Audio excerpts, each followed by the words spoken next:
Arkansas Farm Bureau members celebrated the legacy of the organization at its 77th annual convention.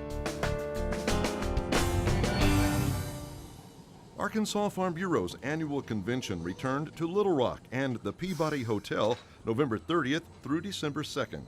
The theme of this year's meeting was legacy, and that was evident in various forms throughout the week.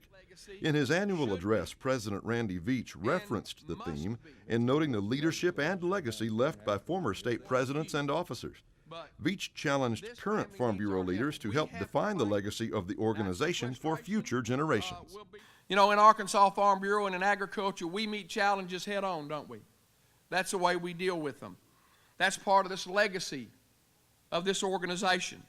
The legacy this organization will leave for future generations, the legacy that we will make has not been defined yet. We are defining that. It is up to each of us to define the legacy of Arkansas Farm Bureau. And a part of that legacy should be and must be standing by our grassroots policy. In his annual address to the Farm Bureau family, Governor Mike Beebe applauded them for their efforts in producing the world's most abundant and affordable food supply. He stressed the need to influence policy in Washington to protect the nation's food production system.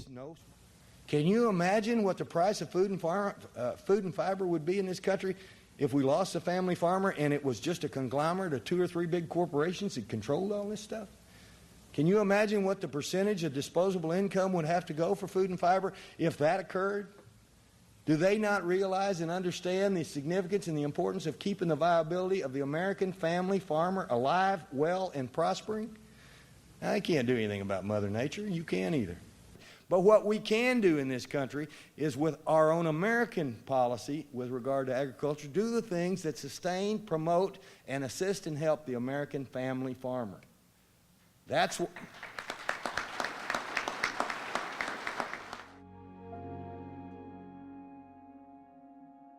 In 2011, Arkansas Farm Bureau lost 4 of its past leaders: former Presidents Nicky Hargrove and Stanley Reed, former Vice President Jack Jones, and former Executive Vice President Jack Justice.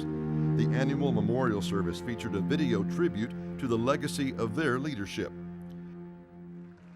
The awards program featured a new award and special announcement.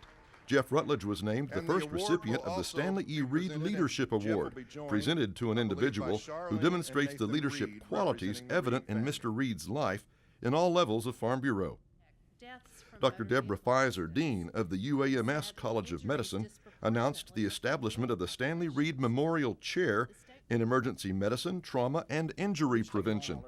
The university has a goal of raising $1 million, and Mike Brown of Blue Cross and Blue Shield announced a $100,000 gift to the endowment. Awards were presented for the Outstanding County Women's Program, as well as the Young Farmer and Rancher Discussion Meet winner and Excellence in Agriculture Award. Jeremy and Megan Allen won the YF&R Achievement Award, while Craighead County was again named to have the top county organization by receiving the President's Award. During the business session, Randy Veach and Rich Hillman were re-elected to their 4th terms as President and Vice President, while Tom Jones was re-elected to his 3rd term as Secretary-Treasurer.